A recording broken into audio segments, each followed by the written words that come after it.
Up next, we have Racing Ahead, driving logistics with innovation and impact. Welcoming on stage, Jamaluddin Bujang, Managing Director of Gobi Partners, our esteemed moderator, and joining him today are Crystal Pang, co-founder and CEO of Pickupp, Apoorvaa Agarwal, Country Manager of Deliveree, and Clarence Leong, founder and CEO of EasyParcel.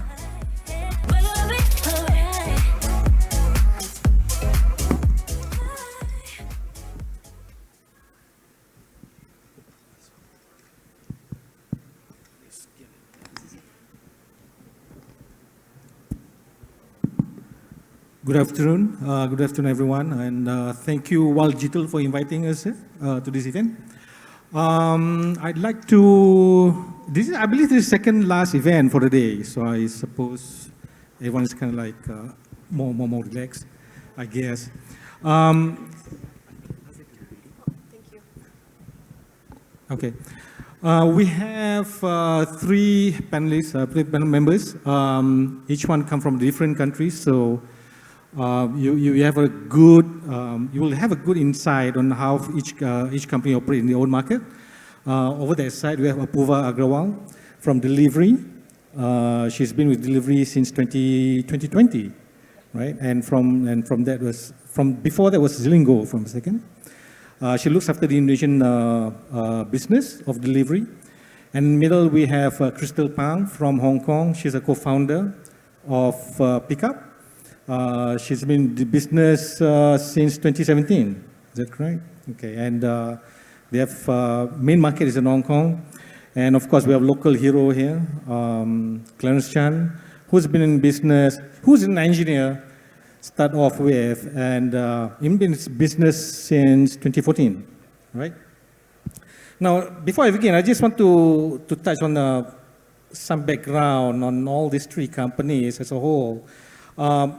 Now, these three companies are from three main markets, Hong Kong, Indonesia, and Malaysia, and of course, and Gobi also invest in all these three companies to our separate funds. Total market value of this company now is about 400 million. That's my last check with online. GMV of more than, I think about close to 150 million, so it's quite sizable in terms of the operation. And all three companies have raised almost 120 million already to date, since 2014. I believe I was just discussion earlier with Clarence. They have raised the least, according to him, about what, 15 million? Around that. Around 15 million. And all of them have come to a Series B already. Deliveree just completed Series C.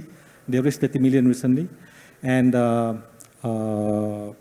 EasyParcel is in the process of raising, right? Each one of them has a last mile presence in their own market, but also have a distinct difference between one another. For Deliveree, there's more like mid-mile and bulky items, I would say.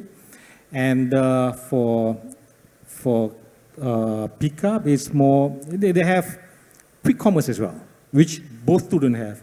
And Clarence will do almost like everything. Is that correct? We are the platform holding all the partners. Yeah, all three are platforms.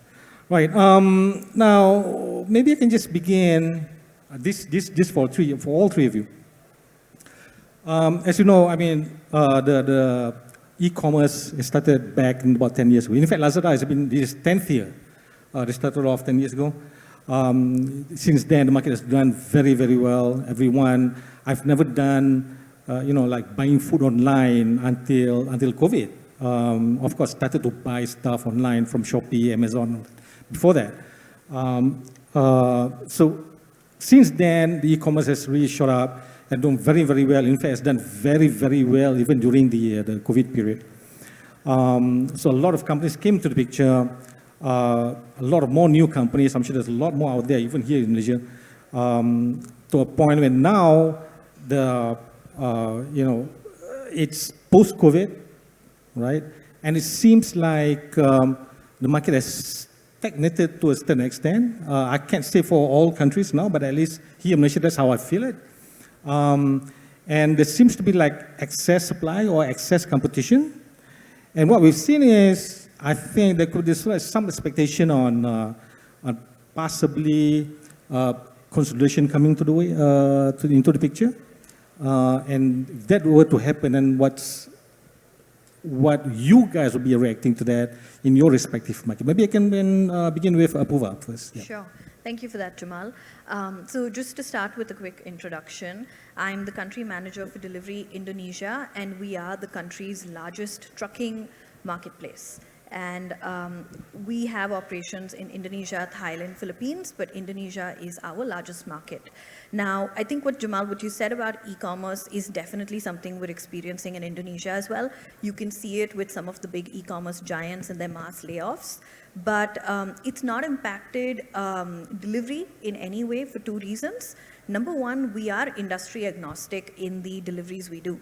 So we have businesses, corporates, SMEs, not just across e-commerce, but FMCG, F&B, construction, real estate. So no matter what's going on with one industry, it actually doesn't impact the Deliveree's overall business metrics because, like I said, we're industry agnostic. And all of these other industries have been performing extremely well because of the pandemic ending and the economy reopening. So that's the first reason. The second reason that things are actually still going pretty well for Deliveree is that one thing that everybody realized during the pandemic was that fixed costs were really bad. It was a huge risk. And the biggest mandate that the finance teams of all of these corporates, whether that's e-commerce or FMCG, have been given for this year is to deleverage balance sheets and to get rid of non-performing assets. And their internal corporate fleets is right at the top of the list. And so when the finance teams are trying to deleverage their balance sheet, Deliveree is the primary beneficiary of that quiet revolution that's been sort of going on, at least in Indonesia, Thailand, and Philippines, where we operate. And we are so poised to sort of take care and take control of that demand because we're 100% business enterprise friendly. We have invoicing, we have insurance, we have all of the data requirements that the operational teams need. So we haven't felt the impact of that at all. And I think speaking just for Indonesia, because that's the business I run, the gross transaction value, which is the metric we track, which is how much is the customer paying for the service on the platform, our gross transaction value in Indonesia for this year so far is more than double of what it was for the same period last year. And I think that that trend is going to continue. So I feel like it's been a pretty tremendous tailwind for Deliveree's growth. All right. Now, you mentioned earlier, your business is essentially a platform, and there's asset light, asset heavy, depending on how you want to go forward, capturing the market. So yours is definitely asset light company. And I've seen companies that, moving into asset heavy. They want to have, the reason is because they want to have control all the way through the supply chain and to, quality of service and stuff like that, right? So going forward, what do you think, where was the direction for Deliveree going into the future? And why should you stay with the current strategy or you want to move to the next one? And what would the challenge you think you will come across? Right. So, of course, like you said, Deliveree is 100% asset light. And we are working really hard to stick with that strategy and not go into acquiring our own fleet or acquiring trucks because we look at that as a step backwards. The problem in the logistics space today is not lack of supply. There are enough trucks, right? I don't know what the statistics are, but I think like 3 years ago, there was a report that came out that said there is one truck in Indonesia every 40 people. I don't think we need more trucks, right? I think what we need is we just need to figure out how to use those trucks to deliver what we need. And I think that you said that the two reasons that people go into acquiring more of their own trucks is service quality and customization or end-to-end solutions. And Deliveree has found a way to achieve that at scale. And what we've done is we've essentially, we've done this in two different ways, I would say. There are many things that go into this, but I think that there are two main things that allow us to sort of deliver at scale without acquiring our own assets. I think number one is recognizing that there is a degree of customization required.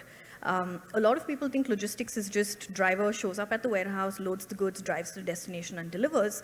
But what they forget about is that every single warehouse in every single part of the world has their own security protocols, paperwork protocols, identification protocols. So we've built, we have a team of process engineers that has actually visited every single client that works with Deliveree, and we have created process maps. We call them driver instructions.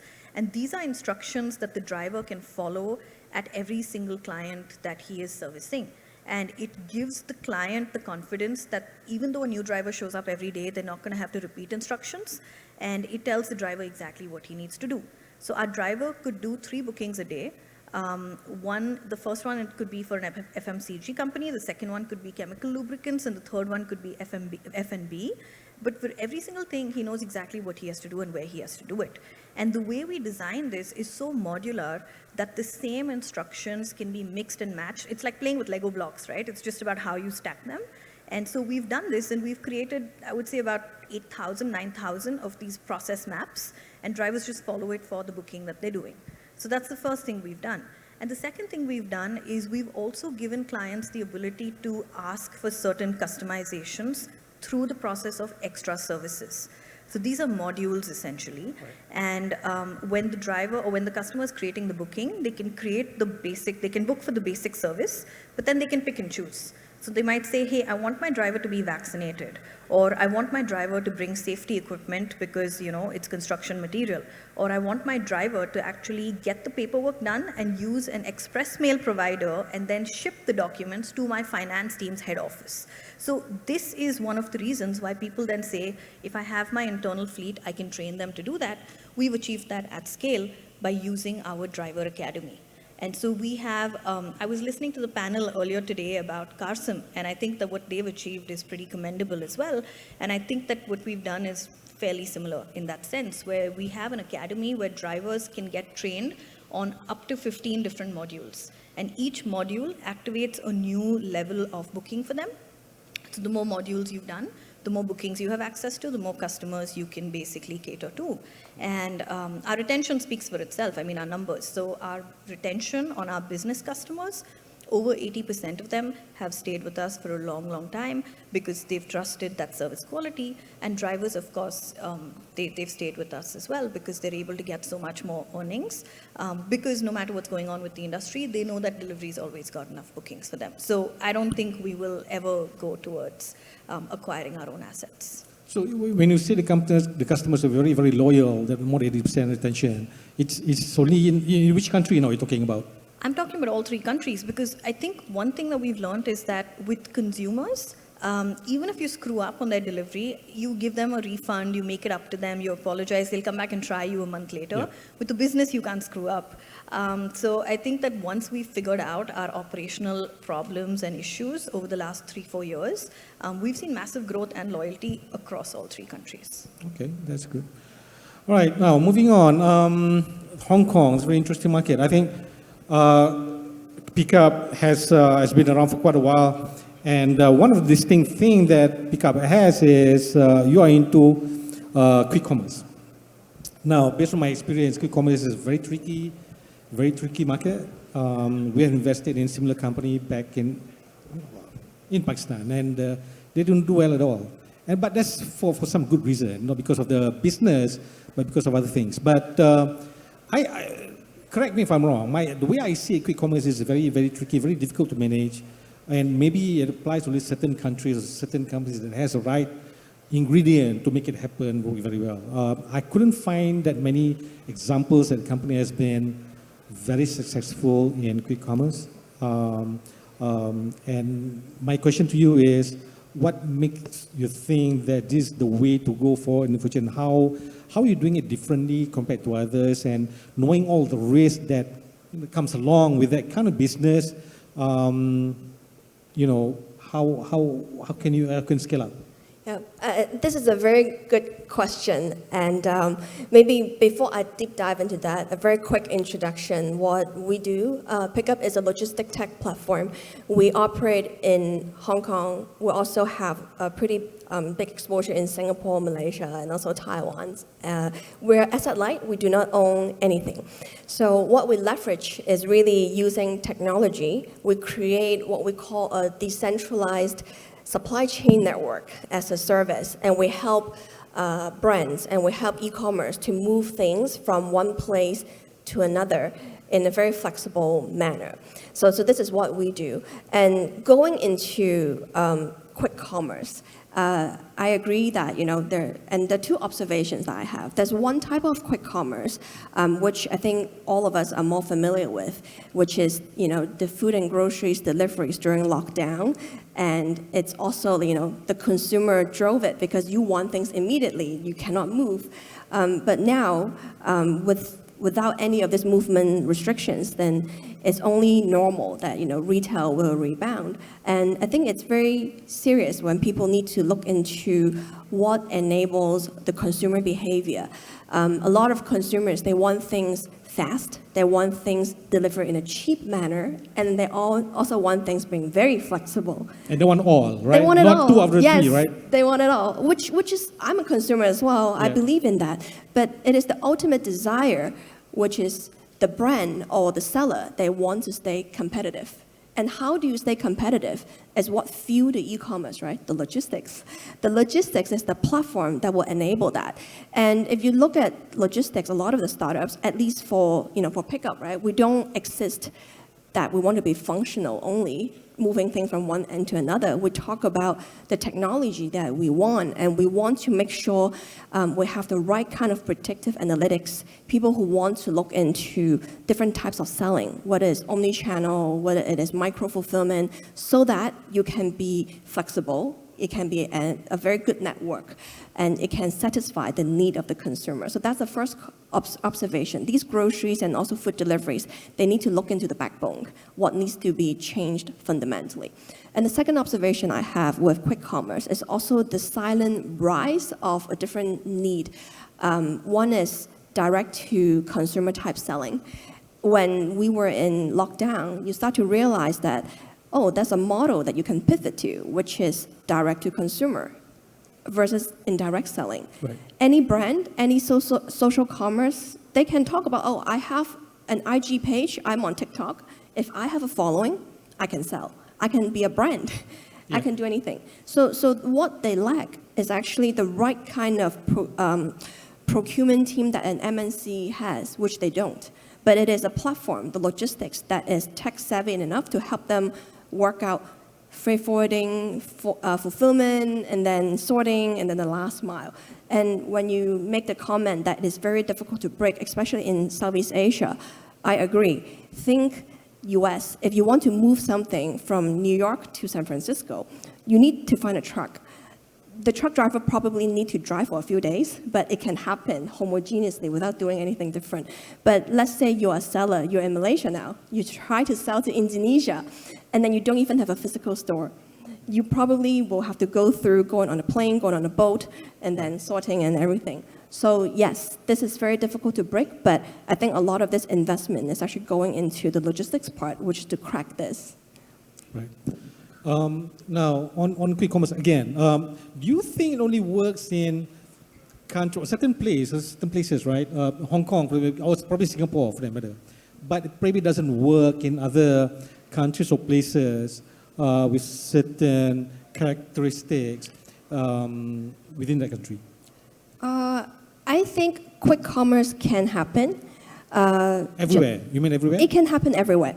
And all I'm saying is, we are not able to bend time and space. So there is a physical movement of parcel that we have to pay for it, whether it is a consumer paying for it or a seller paying for it. But what we can do is to understand what can facilitate what we call flexible type of deliveries to enable quick commerce. And to that, it's about the future of logistics being a bit more collaborative and using a lot more of the underutilized resources. I think to the point, when we talk about drivers, the sharing of the network, there's no lack of hard assets. I agree totally. We have enough vehicles, we have enough warehouses, but are we going into understanding the capacity, the utilization, and being able to direct intelligently? I think that is the recipe to enable quick commerce, but it can be anywhere, any levels of income or population density, it can be done. Would it mean that the cost of doing quick commerce is higher than usual, or? There will be a price to pay for it. So, and I think the definition of quick commerce is also too wide sometimes, because if you talk about moving a bowl of beef noodles 10 kilometers down, this is something easier, right? But moving a big TV or furniture cross town, but you can still do it on the same day basis. Do you call that quick commerce? I think quick commerce is just another representation of how consumers want things. And how fast. And how fast they want it. Tomorrow also can be fast as well, for certain items, right? Okay. Correct. And if you live really far out in a very isolated island, maybe the next day is still a very good option already. Right, okay.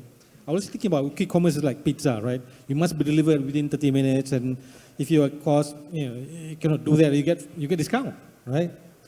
Okay. I mean, for instance, for delivery, if you talk to the corporate clients that use delivery, the ability to get an 18-wheel truck to show up at your warehouse in 4 hours is quick commerce, because a traditional vendor requires 2 days heads up to get that truck. So I feel like she said, like Clarence, Crystal said, definition totally varies across industries and across which part of the supply chain you're talking to as well.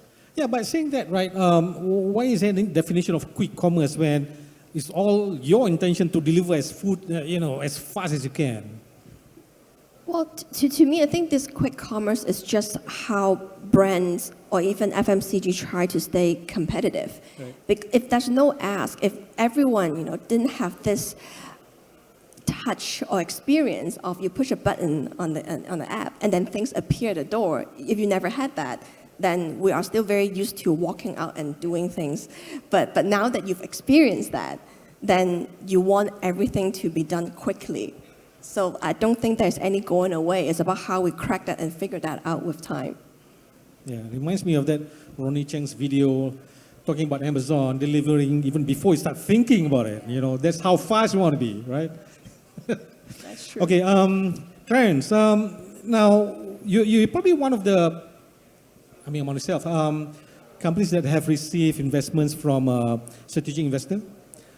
Maybe can I talk more about it and how that relationship between you and as a logistics company and strategic investor, and we benefit from each other, and what are the challenges that you found? Because not all strategic investors, can run things the way you want as a startup, right? Can you talk about the challenges and the benefit that having a strategic investor invested in your company, other than VC like us investing in what we expect financial performance and stuff like that, right? Yes, definitely. I think before going into the question, yes, right, please. just a quick introduction about what EasyParcel does and what we do. I believe it's definitely honored to be here to see a lot of familiar faces, especially a lot of you guys are our customers here. So yeah. What EasyParcel does is actually connecting, everyone use Booking.com, Skyscanners, so that's exactly what EasyParcel does behind the scene. So we are actually connecting all these courier service providers, on-demand service providers, same day, next day, potentially quick commerce, potentially trucking services, onto the same platform, help you to manage your delivery services. So majority of our customers are all the micro sellers, or we call it micro SMEs, small B.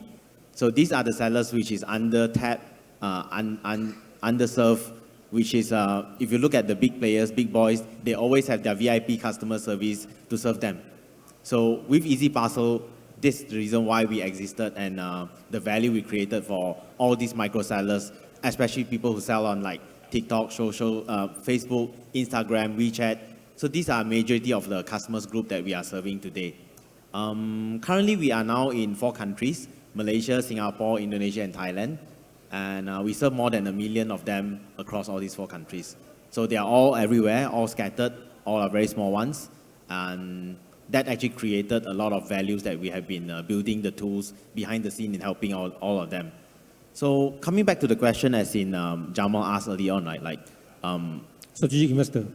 Yeah, strategic investors as in, it's actually quite tricky, right, to ask this here. It's all right, go ahead. They want to hear as well.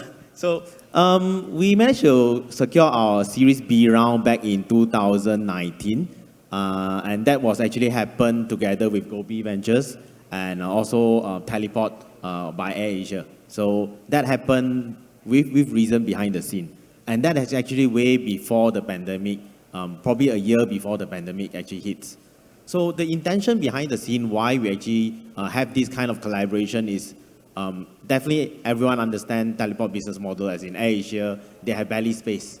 So when every time the flight flies, definitely there are still belly space that is empty where it's not really being used. So looking back into EasyParcel business model, we are actually the marketing channel to actually sell all the service provider services to promote what they have, right? So instantly you can connect the dots. How can we actually channel volume to our investors, which is Teleport? How can we help them to maximize the capacity? So a simple answer is, how was the relationship goes on? Definitely it can be better. Reason why, as in this is where the reason why we started to have strategic investors because of the belly space. But everyone definitely know during the pandemic, no flight is flying, right? So when no flight is flying, basically a lot of things that we plan ahead does not happen. So how can we actually change the things around within the past 2 years? Instead of doing international deliveries, tapping along the belly space for international flights, we actually change and switch the focus to focus on domestic deliveries. So that's how we actually launched the service between Peninsular Malaysia to Sabah Sarawak using the same concept. So of course, yes, if you look at the numbers wise, it doesn't really come in at a great big numbers as in international deliveries. But of course, down to the local specification, we actually managed to achieve the shorter time frame with a better cost margin. So that's also another plus point that we actually discovered along the journey. And of course, there are still, now markets have been opening up. So how can we actually make our relationship even greater to actually do what we have planned before? So hopefully that answers it. And of course, if it's come back to strategic investors relationship, right? It's like managing our investors as well. I think it's the same relationship as in how we actually see them, how we actually value them, because it's a long-term thing. It's never about just a transaction basis, right? So it is again, it's like finding the other partners of the other half. So how we treat them is always very transparent as in what we see, and how we actually work together in creating new projects, new opportunities, because we are all in the same boat. So what's the latest number show? Has that, since the market has opened up and more flights coming in, oh, by the way, Teleport is part of AirAsia, has that increasing in terms of the volume that AirAsia provides to you? The answer is definitely yes. If you look at the cross-border portion, if you look at the domestic one, is also increasing because market is opening up. But if you look at the total e-commerce parcel volume, it actually declined because I believe everyone has been going out everywhere, right? So when you're actually going out, you'll spend less time buying online. So that actually translates to actually the dropping significance of the volume in the e-commerce space. Right. Okay. Thank you. Now, another thing, just following up from the previous session on climate tech. As you know, the logistics industry is not, I wouldn't say it's environmental friendly, I would say environmental unfriendly rather, right? All these boxes, plastics and all that, it's all single use. And how you go about turning this around and make this industry, which helps a lot, right? In becoming more environmental friendly, right?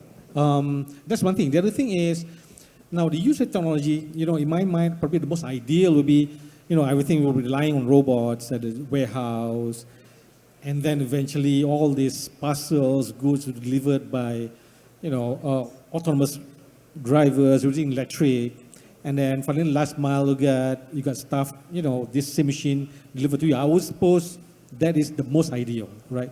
if at all, what would happen? I'm sure some has already happened, like the warehouse level.